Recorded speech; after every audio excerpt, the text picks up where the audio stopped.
So before GFO, we had three different commodity boards. We had the Ontario Soybean Growers, Ontario Corn Producers Association, and Ontario Wheat Marketing Board. It was the three separate boards had three separate boundaries in the different areas.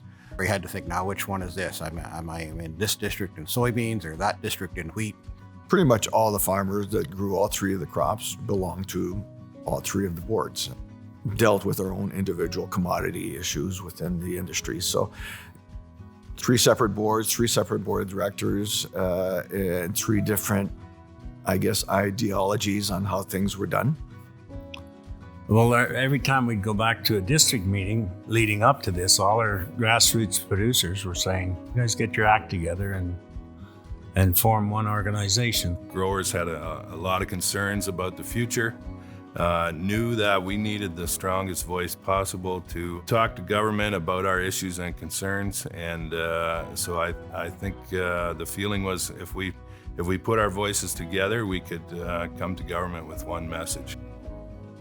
One thing that we had to do when we sat down at those first meetings for the merger is make sure that we took off our wheat board, soybean board, corn producers hats and began to think in terms of all 28,000 producers in the province, regardless of what commodity they grew. We had to have that mindset if we were going to be successful. Those guys early on understood that the grain industry was not going to get less complicated, it was going to get more complicated, and you needed that resource from an organizational perspective to be able to deal with that more complicated environment. All of a sudden, the trips to Guelph tripled. I felt lots of times like I was a commuter from Oshawa to Guelph. Between 2008, 2009, we went around the province. I know a minimum of 3 times for the soybean board. We did 3 rounds around the province, every district, all 15 districts 3 times. So it was a lot of travel. We all had to sacrifice time away from our operations, and that takes its toll sometimes too. I think I was away from my farm for about 80 days that year doing wheat board / merger. So yeah, I still had a farm back here to run. My daughter was a big help at the time, and my wife, and I still had a seed agency to run. My customers were understanding, they were all in favor of the merger. I don't think there was a single stone left unturned by the time we got to the vote. We got it all out in the open and we ironed it all out, and the result was GFO.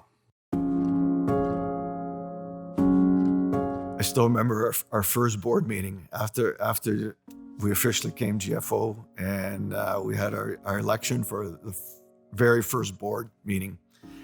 And Don Kenny was our chairman at the time, and he officially opened the meeting, and everybody kind of just took a sigh of relief.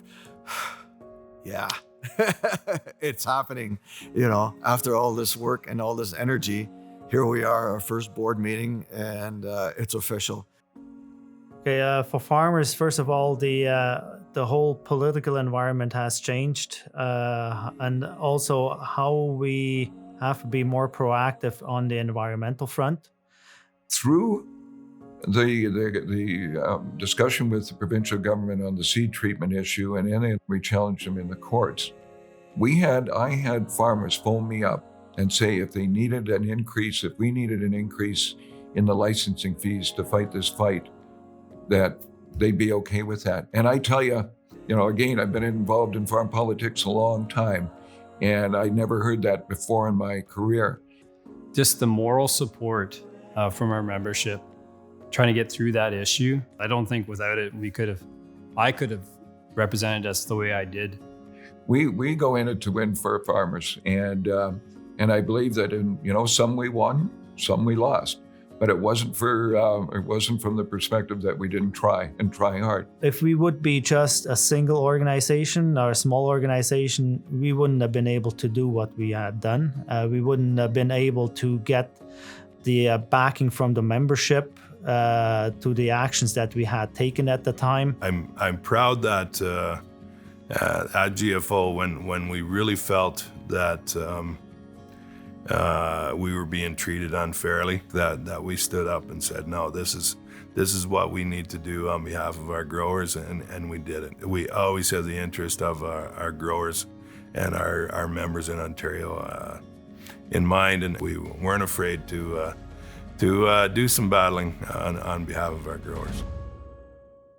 I'm actually often surprised at the job that they are doing now compared to what we had the ability to do before. When you see it now as the well-oiled machine that it is, very professional organization, it makes me very proud to have been on the ground floor of that.